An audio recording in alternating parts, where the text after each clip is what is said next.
Assalamualaikum warahmatullahi wabarakatuh. Perkenalkan, nama saya Wisya Gojia Zikrar, nomor absen 35, kelas 12 IPS 3, akan mempresentasikan tentang peristiwa G30 SPKI. Peristiwa G30 SPKI atau biasa disebut Gerakan 30 September merupakan salah satu peristiwa pemberontakan komunis yang terjadi pada bulan September sesudah beberapa tahun Indonesia merdeka. Peristiwa G30 SPKI terjadi di dalam negeri di malam hari, tepatnya tanggal 30 September tahun 1965. Dalam sebuah kudeta, setidaknya ada 7 perwira tinggi militer yang terbunuh dalam peristiwa tersebut. Partai Komunis saat itu sedang dalam kondisi yang amat kuat, mendapatkan sokongan dari Presiden Indonesia pertama Ir. Haji Soekarno dan Hatta. Tidak heran jika usaha yang dilakukan oleh segelintir masyarakat demi menjatuhkan Partai Komunis berakhir dengan kegagalan berkat bantuan Presiden kala itu. Latar belakang peristiwa G30 SPKI. Partai Komunis Indonesia atau disebut PKI merupakan partai komunis yang terbesar di seluruh dunia di luar Tiongkok dan Uni Soviet. Sampai pada tahun 1965, anggotanya berjumlah sekitar 3,5 juta.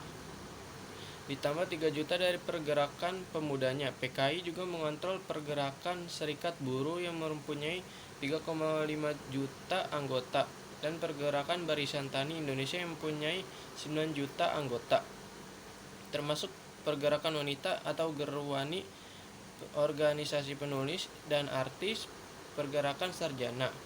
Pada bulan Juli 1959, parlemen dibubarkan dan Soekarno menetapkan konstitusi di bawah dekret pemerintah atau dekret presiden, sekali lagi dengan dukungan penuh dari PKI. Ia memperkuat tangan angkatannya bersenjata dengan mengangkat para jenderal militer ke posisi-posisi yang penting. Soekarno menjalankan sistem demokrasi terpimpin. PKI menyambut demokrasi terpimpin Soekarno dengan hangat dan anggapan bahwa ia mempunyai mandat untuk persatuan konsepsi, yaitu antar nasionalis. Pada era demokrasi terpimpin, kolaborasi antara kepemimpinan PKI dan kaum borjuis nasional dalam menekan pergerakan independen kaum buruh dan petani gagal memecahkan masalah-masalah politis dan ekonomi yang mendesak. Pendapat ekspor menurun, foreign reserve menurun, inflasi terus menaik, dan korupsi di birokrat dan militer menjadi wabah. Pada kunjungan Menlu Subandrio ke Tiongkok, Perdana Menteri Zhou Enlai menjanjikan 100.000 pucuk senjata jenis Chung. Penawar ini gratis tanpa syarat dan kemudian dilaporkan ke Bung Karno, tetapi belum juga menetapkan waktunya sampai meletusnya G30 SPKI. Pada awal tahun 1965, Bung Karno atas saran dari PKI akibat dari tawaran Perdana Menteri RRC mempunyai ide tentang angkatan kelima yang berdiri sendiri terlepas dari ABRI. Tetapi petinggi angkatan darat tidak setuju dan hal ini lebih menimbulkan nuansa curiga dan mencurigai antara militer dan PKI.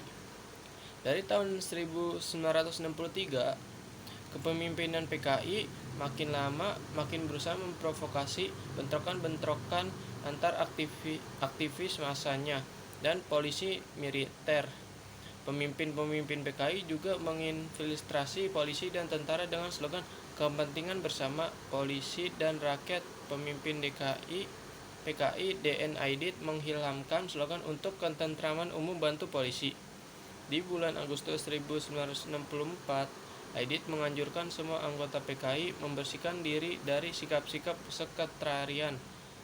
Kepada angkatan bersenjata, mengimbau semua pengarang dan seniman sayap kiri untuk membuat massa tentara subjek karya mereka. Di akhir tahun 1964 dan permulaan 1965, ribuan petani bergerak merampas tanah yang bukan haknya. Bentrokan-bentrokan besar terjadi antara mereka dan polisi. Bentrokan-bentrokan tersebut dipicu oleh propaganda PKI yang menyatakan bahwa petani berhak atas setiap tanah, tidak peduli tanah siapapun. Pada permulaan 1965, para buruh mulai menyita perusahaan-perusahaan karet dan minyak milik Amerika Serikat. Kepemimpinan PKI menjawab ini dengan memasuki pemerintahan dengan resmi. Pada waktu yang sama, jenderal-jenderal militer tingkat tinggi juga menjadi anggota kabinet. Jenderal-jenderal tersebut masuk kabinet militer di kabinet Soekarno ini.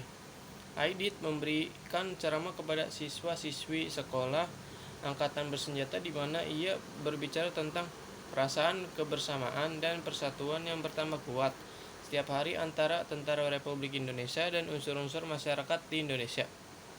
Rezim Soekarno mengambil langkah terhadap para pekerja dan melarang aksi-aksi mogok di industri. Pemerintahan Nasakom tidak lama PKI mengetahui dengan jelas persiapan untuk pembentukan rezim militer.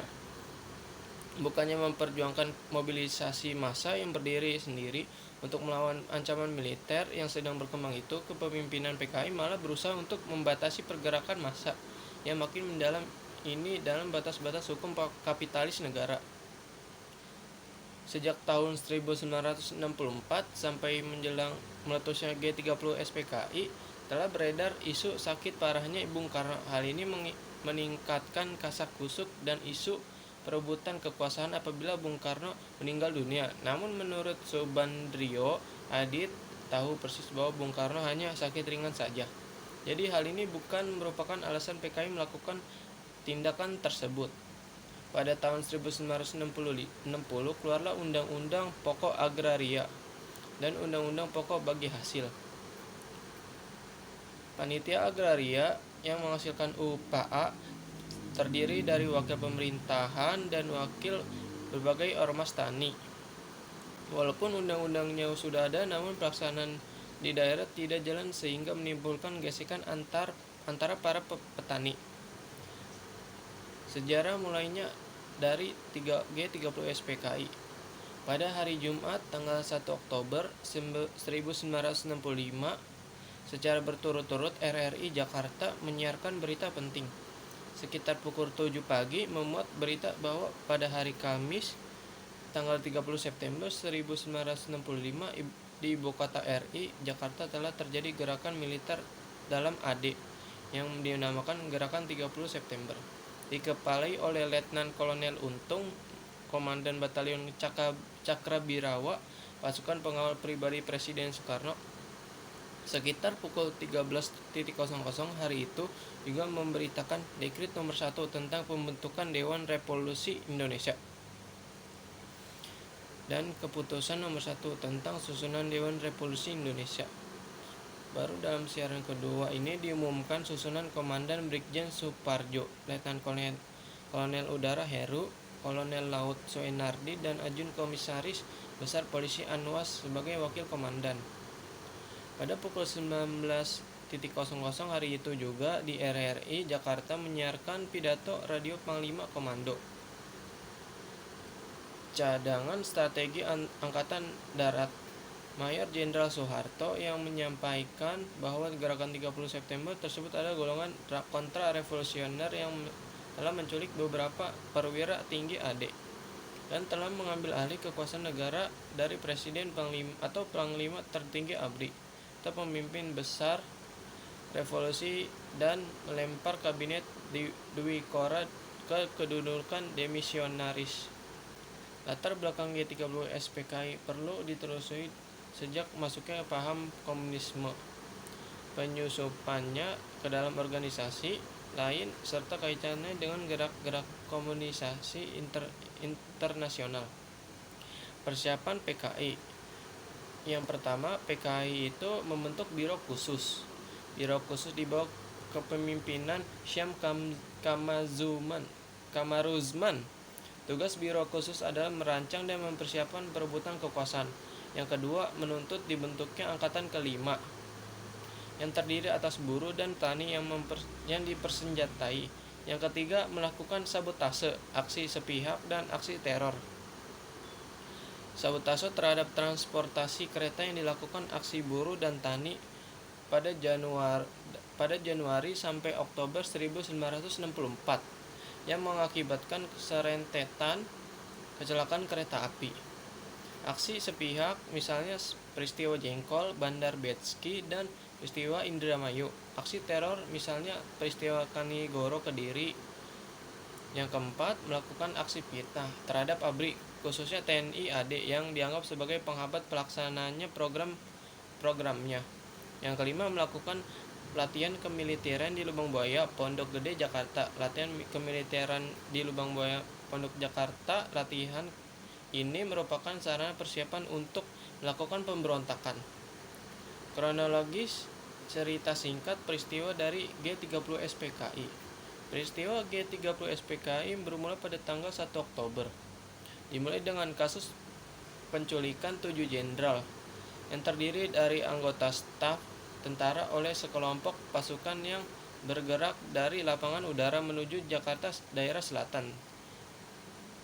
Sementara itu, 3 dari 7 jenderal tersebut diantaranya telah dibunuh di rumah mereka masing-masing, yaitu Jenderal Ahmad Yani, MT Haryono, dan DI Panjaitan. Sementara itu, ketiga target lainnya yaitu Suprapto, S. Parman, dan Sutoyo ditangkap secara hidup-hidup. Abdul Haris Nasution yang menjadi target utama kelompok pasukan tersebut berhasil kabur setelah berusaha melompati dinding batas kedubes Irak. Meskipun begitu, Pierre Tendean beserta anak gadisnya, Ade Irma Nasution, pun tewas setelah ditangkap dan ditembak pada tanggal 6 Oktober 1965.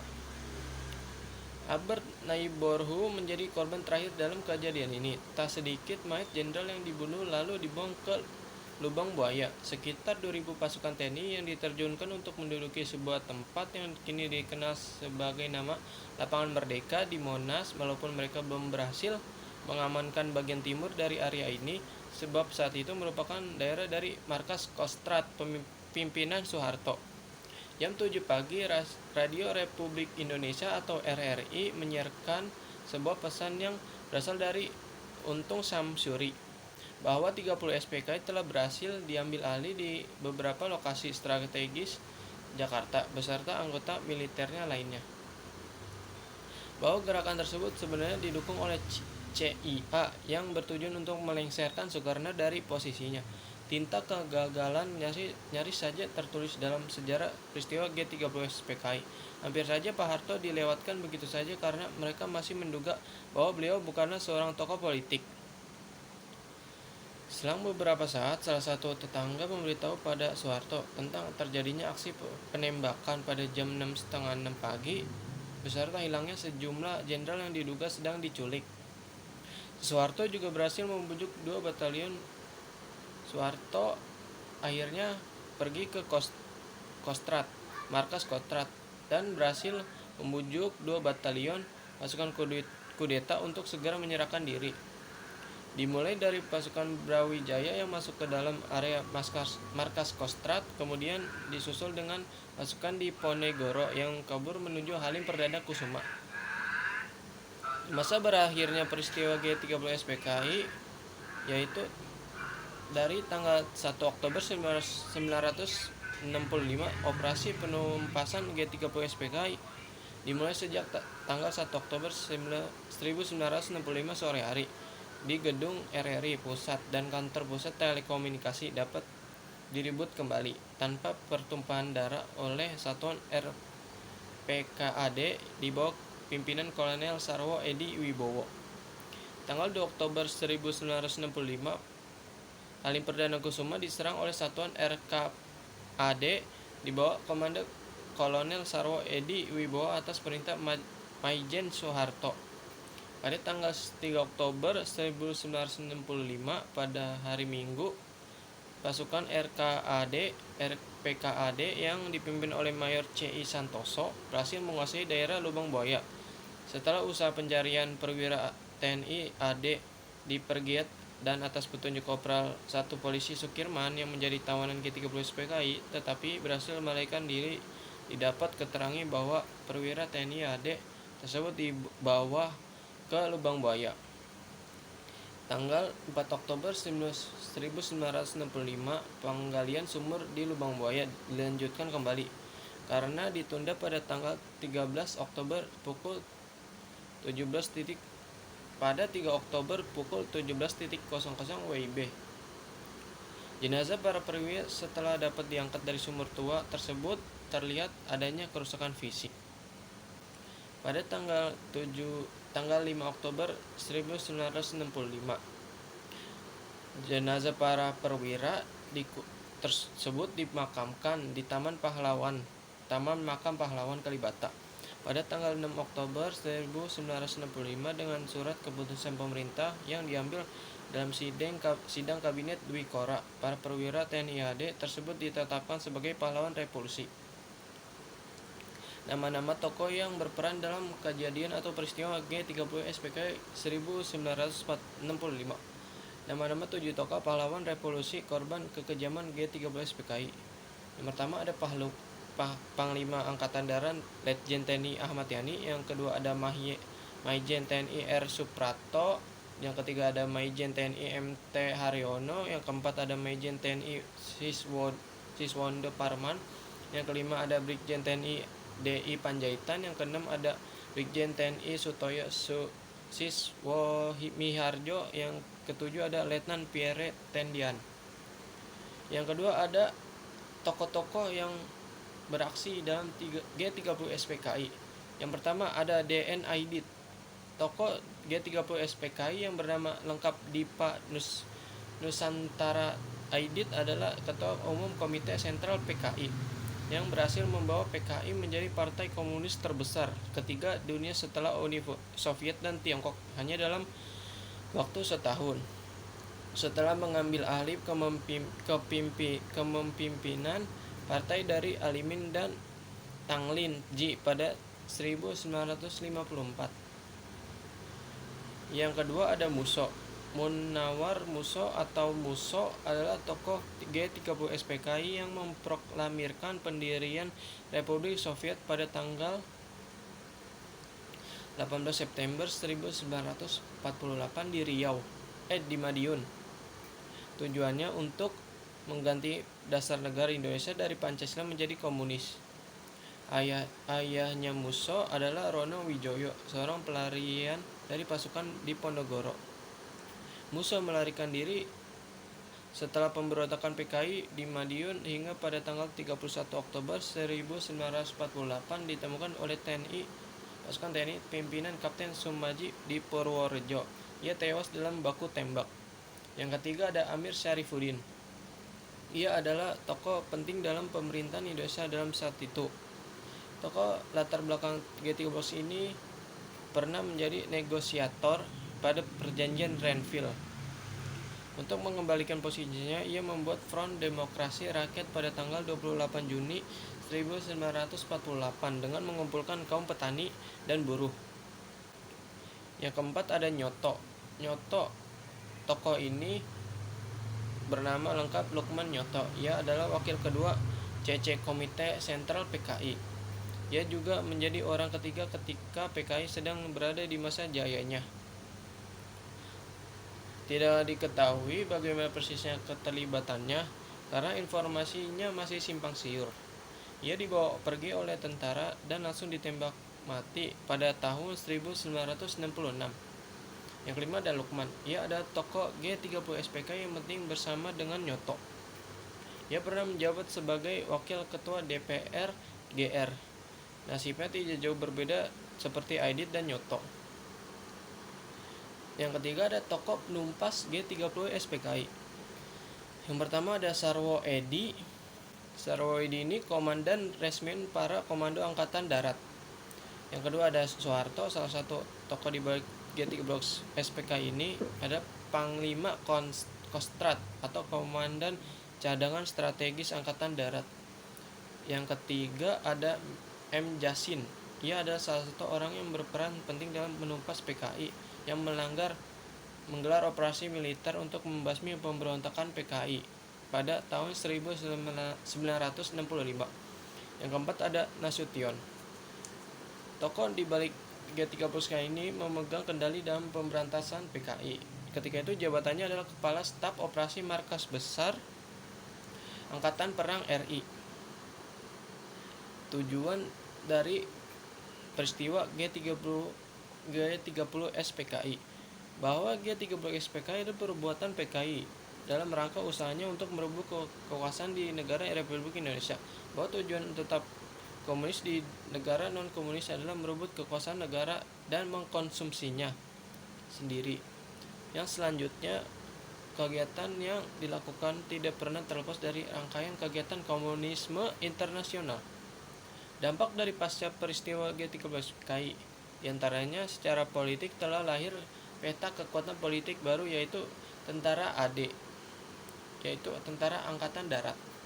Sampai bulan Desember 1965, PKI telah hancur sebagai kekuatan politik di Indonesia. Kekuasaan dan pamor politik Presiden Soekarno memudar. Secara sosial telah terjadi penangkapan dan pembunuhan terhadap orang-orang PKI atau dianggap PKI. Sekian penjelasan dari saya, kurang lebihnya mohon maaf. Wassalamualaikum warahmatullahi wabarakatuh.